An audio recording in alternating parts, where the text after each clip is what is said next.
In the type, after the intercession for the priest and his house, there was no more blood intercession to be made for them, while there was one going on for the rest of the congregation.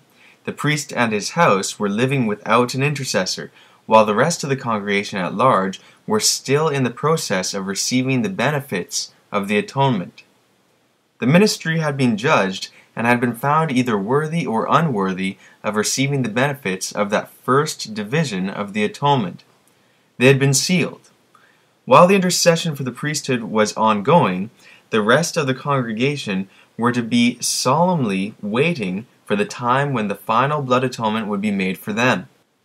There's the type of what we should expect to see happen in this antitypical Day of Atonement, the cleansing and final judgment, atonement, for the ministry, before the same occurs for the congregation at large.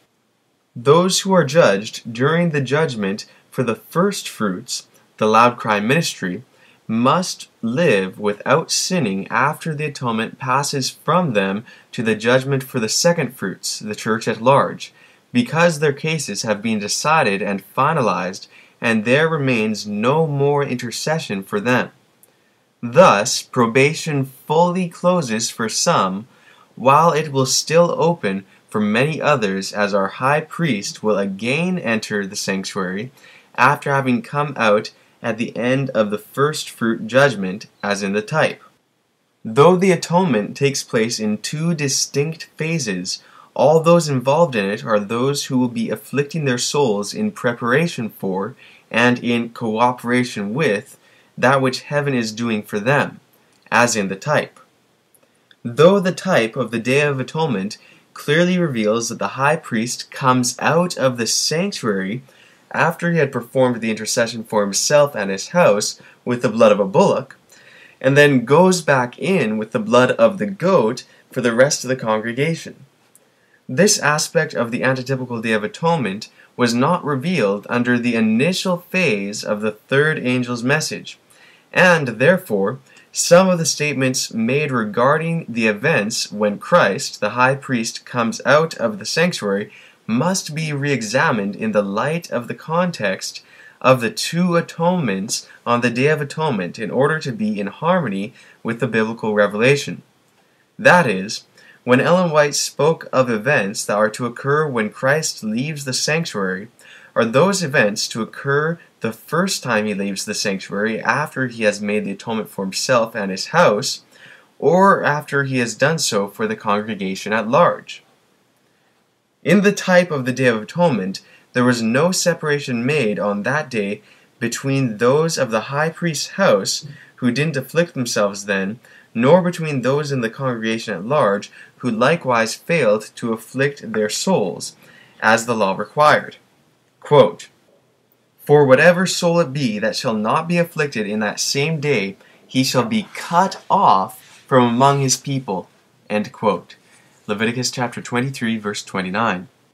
Though there is no record in the Bible of there being an actual separation, a cutting off, of the unrepentant on the typical Day of Atonement before the events of the day were completed in the sanctuary, there must be a separation, a cutting off, of the unrepentant on the antitypical Day of Atonement before the events in the heavenly sanctuary are completed. That is, the type could not show all the antitypical events due to the fact that the whole typical ceremony took place in a single day. Behold, the bridegroom cometh. Quote, "Jesus has left us word, Watch ye therefore, for ye know not when the master of the house cometh, at even, or at midnight, or at the cock crowing, or in the morning, lest coming suddenly he find you sleeping. And what I say unto you, I say unto all, Watch." We are waiting and watching for the return of the Master, who is to bring the morning, lest coming suddenly he find us sleeping. What time is here referred to? Not to the revelation of Christ in the clouds of heaven to find a people asleep, no, but to his return from his ministration in the most holy place of the heavenly sanctuary, when he lays off his priestly attire and clothes himself with garments of vengeance, and when the mandate goes forth, He that is unjust, let him be unjust still, and he that is filthy, let him be filthy still, and he that is righteous, let him be righteous still, and he that is holy, let him be holy still. When Jesus ceases to plead for man, the cases of all are forever decided. This is the time of reckoning with his servants. To those who have neglected the preparation of purity and holiness, which fits them to be waiting ones to welcome their Lord, the sun sets in gloom and darkness and rises not again. Probation closes, Christ's intercessions cease in heaven. End quote. Testimonies, Volume 2, page 191. When she speaks of, quote, his return from his ministration in the most holy place of the heavenly sanctuary, end quote, is she referring to his first antitypical act of intercession for himself and his house, the ministry, when, according to the type, he is to come out of the sanctuary, or to his second antitypical act of intercession for the congregation at large, after which he again, according to the type, comes out of the sanctuary? The context of the events that are to occur then is the only thing to go by to understand which may be the case, because we know that she did not have any special light on the difference between the two phases of the atonements, nor did her brethren under the initial phase of the third angel's message. The same principle applies to the following statement. Quote, you also think that Michael stood up and the time of trouble commenced in the spring of 1844. The Lord has shown me in vision that Jesus rose up and shut the door and entered the Holy of Holies at the 7th month, 1844. But Michael's standing up, Daniel 12:1, to deliver his people, is in the future. This will not take place until Jesus has finished his priestly office in the heavenly sanctuary and lays off his priestly attire and puts on his most kingly robes and crown to ride forth on the cloudy chariot to thresh the heathen in anger and deliver his people. Then Jesus will have the sharp sickle in his hand, Revelation 14:14, and then the saints will cry day and night to Jesus on the cloud to thrust in his sharp sickle and reap. This will be the time of Jacob's trouble, Jeremiah chapter 30, verses 5 through 8, out of which the saints will be delivered by the voice of God. End quote. Word to the Little Flock, page 12. According to the type, there must have been a mandate regarding the priesthood at the end of the intercession of the blood of the bullock, declaring, quote, he that is unjust, let him be unjust still, and he which is filthy, let him be filthy still, and he that is righteous, let him be righteous still, and he that is holy, let him be holy still. End quote. And the same mandate regarding the congregation at large at the end of the intercession of the blood of the goat. Thus, as there are two acts of intercessions after which the high priest left the sanctuary twice, there also had to be two closes of probation, one for the priesthood and one for the congregation at large. Had God made known that there were two parts to the atonement in the sanctuary, and that what Ellen White was being shown actually applied to the one part or the other, the first or the second fruits, there may have arisen complacency in either portion. That is, those who God was calling to the ministry may have presumed that if they didn't come up to their high calling and receive the benefits of the first part of the atonement, they could fall back into the congregation at large and receive the benefits of the second part of the atonement. But the type didn't provide for such a failure on the part of the priests. Similarly, those in the congregation may have thought that they could rest at ease during the first part of the atonement for the priesthood, waiting for the second part before they afflicted their souls. But as the Lord foresaw such a situation, the light concerning the close of probation has been given so as to impress the whole church of their need to be ready at any time, for there won't be a second chance for anyone, even though there are actually two closes of probation. Quote, the time of God's destructive judgments is the time of mercy for those who have no opportunity to learn what is truth. Tenderly will the Lord look upon them, the second fruits. His heart of mercy is touched. His hand is still stretched out to save, while the door is closed to those who would not enter, the unfaithful firstfruits. Large numbers will be admitted who in these last days will hear the truth for the first time. End quote. Review and Herald, July 5, 1906. SDA Bible Commentary, Volume 7, page 979. Brackets added.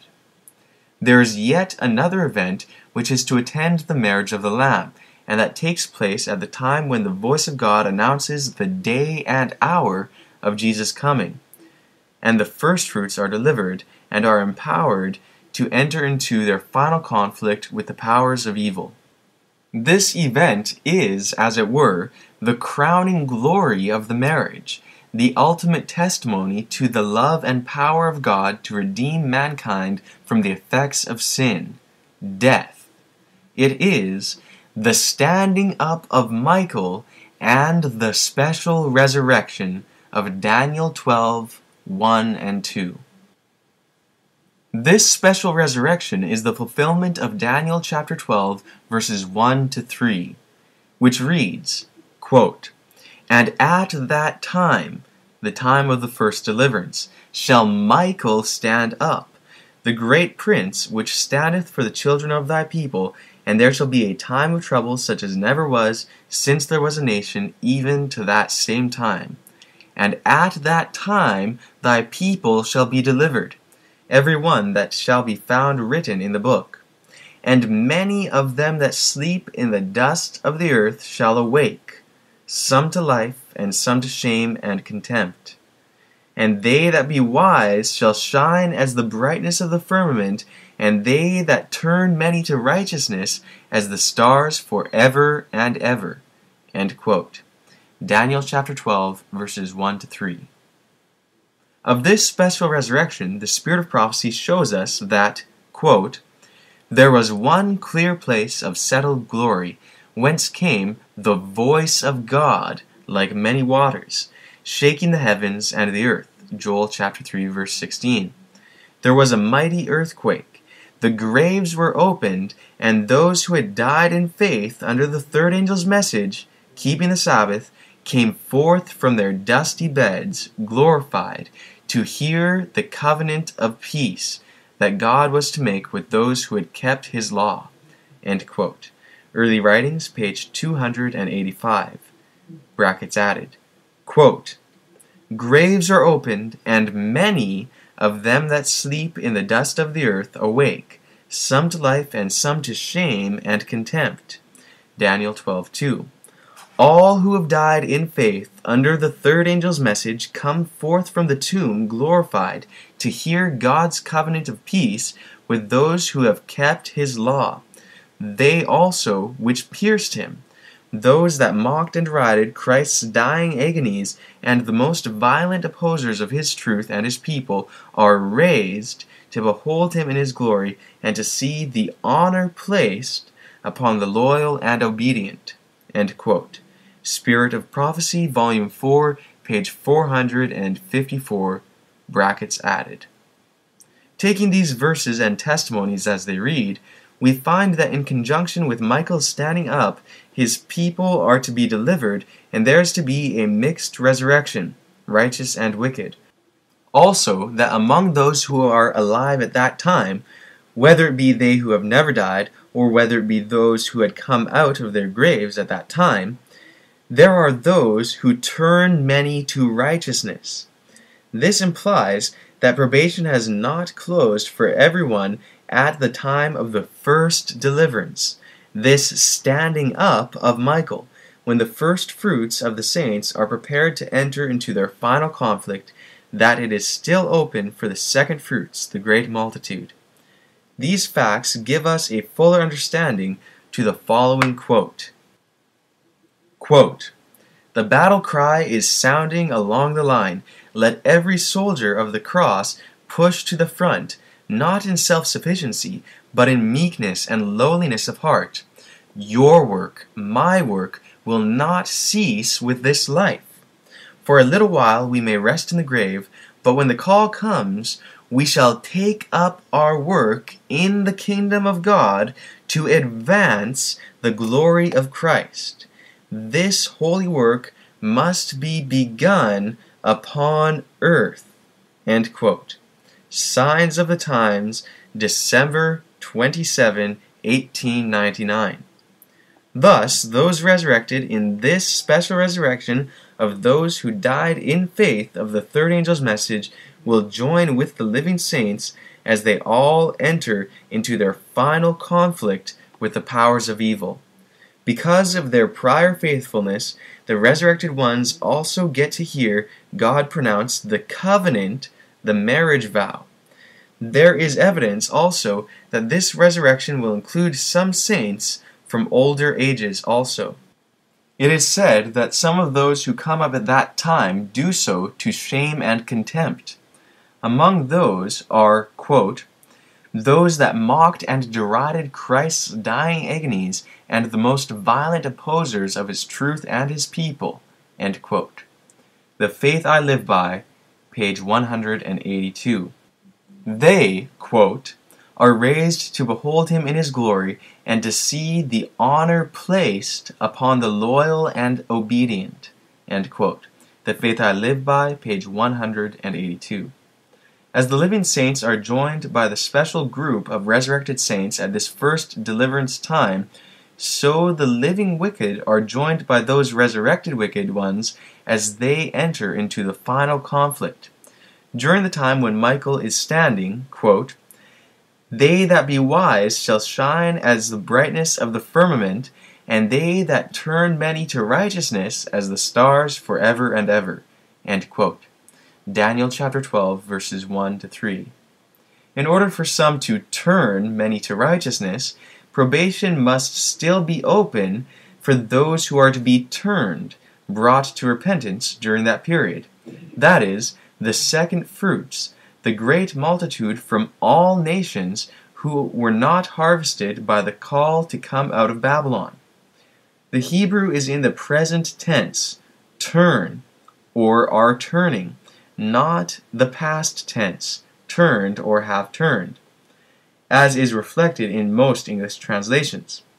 Thus it refers to those, living and resurrected, who are at that time engaged in turning many to righteousness, not to those who have turned, those to whom they had witnessed before they died, nor those who had likewise turned many before the time Michael stood up. Just as the wise, rising and resurrected, will at that time be shining as the brightness of the firmament, so also will there be at that time those, rising or resurrected, who will turn many to righteousness.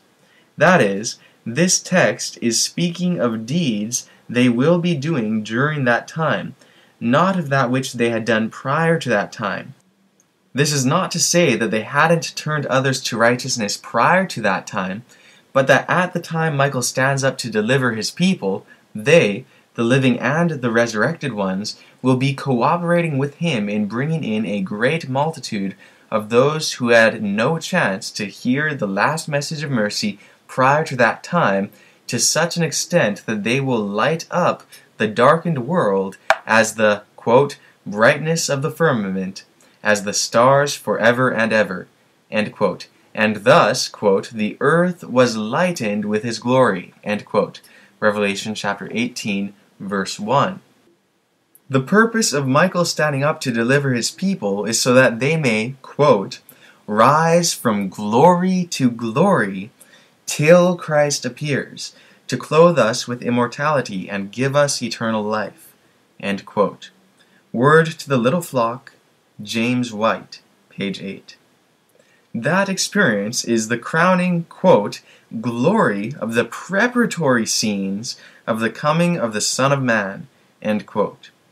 Word to Little Flock, James White, page 8.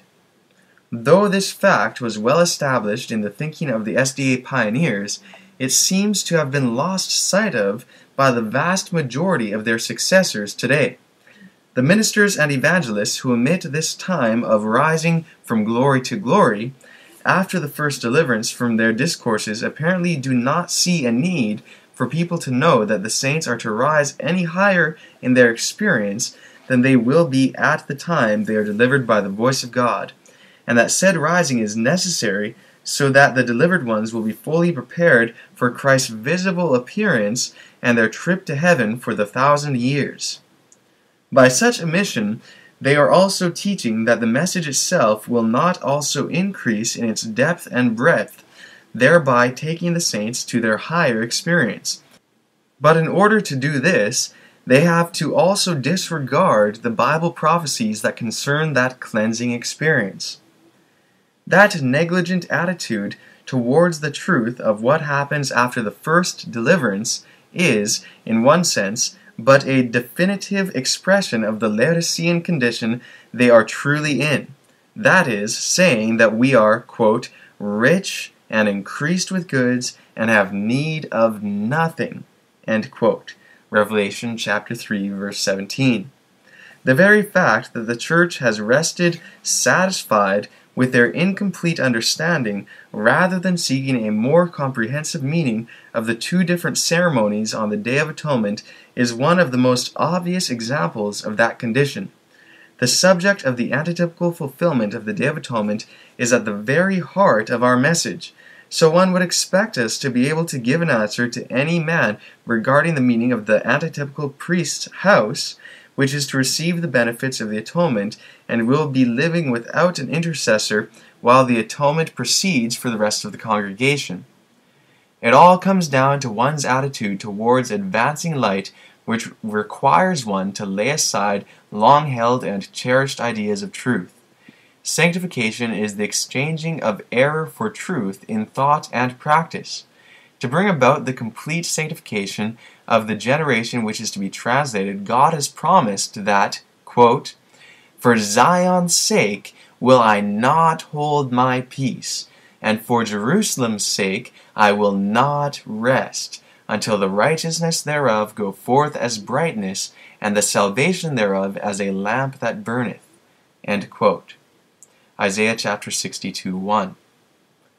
As the church has not yet fully attained unto the glory spoken of in that verse, we should be eagerly listening for God's voice in new light, which, through us, will bring a more glorious radiance to the work of the church.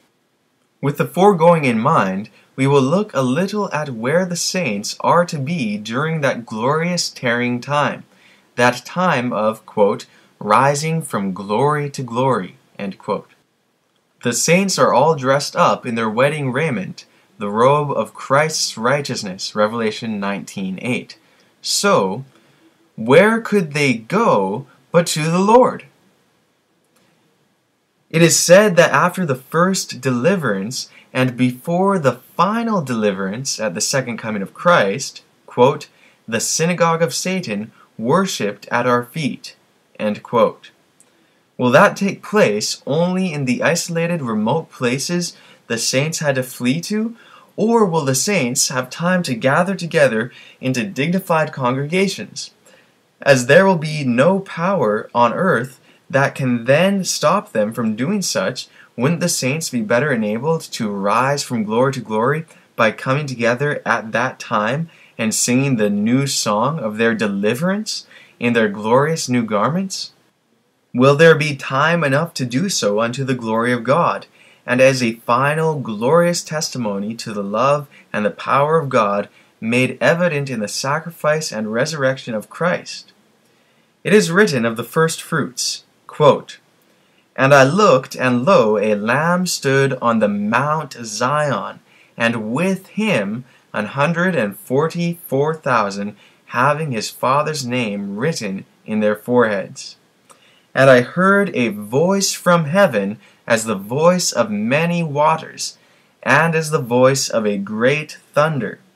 And I heard the voice of harpers harping with their harps. And they sung as it were a new song before the throne, and before the four beasts and the elders. And no man could learn that song but the 144,000 which were redeemed from the earth. These are they which were not defiled with women, for they are virgins. These are they which follow the Lamb whithersoever he goeth. These were redeemed from among men, being the first fruits unto God and to the Lamb. And in their mouth was found no guile, for they are without fault before the throne of God." End quote. Revelation chapter 14, verses 1 to 5. Quote, "The vision of the prophet pictures them as standing on Mount Zion, girt for holy service, clothed in white linen, a sign that their final atonement has been completed, which is the righteousness of the saints. But all who follow the Lamb in heaven must first have followed him on earth, not fretfully or capriciously, but in trustful, loving, willing obedience, as the flock follows the shepherd." End quote. Acts of the Apostles, page 591. By this testimony, we see that the delivered 144,000 first fruits, who must have, quote, "followed him on earth," end quote, are girt for holy service on earth, bringing in the second fruits of the great harvest of souls, Revelation chapter 7, verse 9. They are prepared for this work by having received the benefits of that part of the atonement which is for the high priest and his house.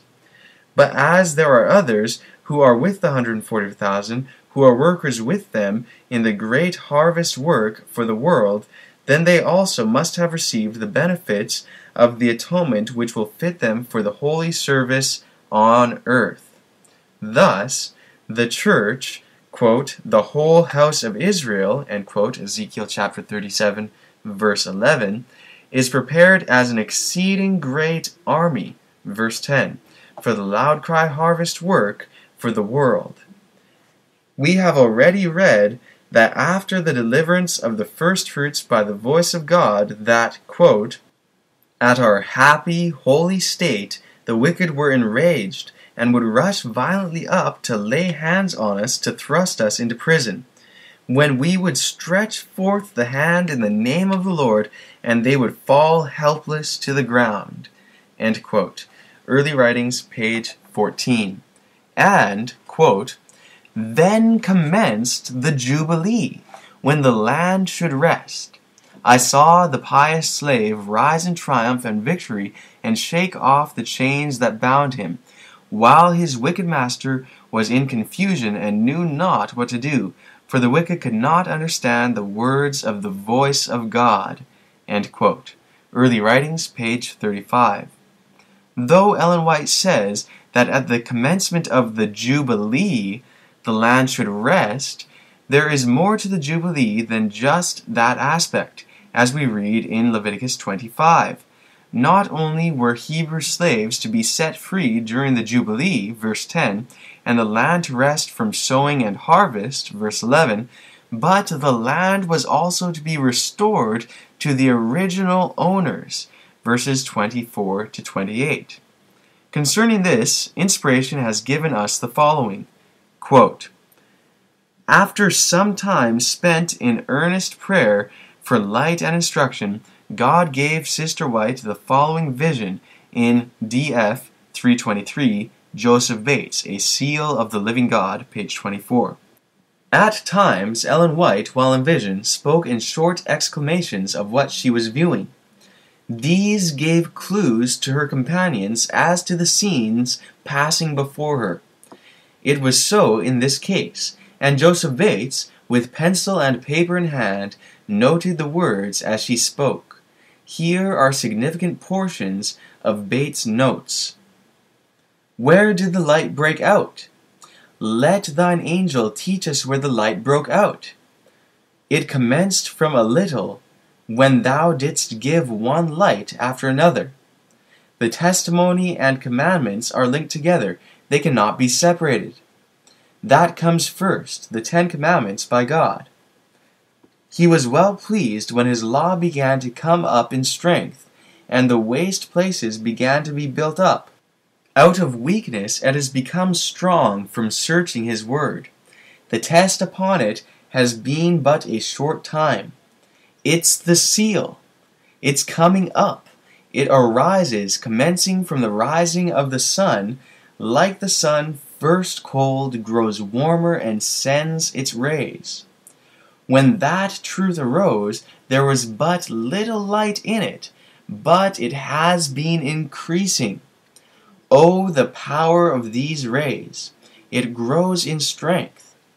The greatest weight and light is on that truth, for it lasts forever when the Bible is not needed. It arose there in the East. It began with a small light, but its beams are healing. Oh, how mighty is that truth! It's the highest after they enter the goodly land, but it will increase till they are made immortal. It commenced from the rising of the sun, keeps on its course like the sun, but it never sets. A Seal of the Living God, page 24 and 25. End quote. 1 Biographical Sketches, page 150 and 151.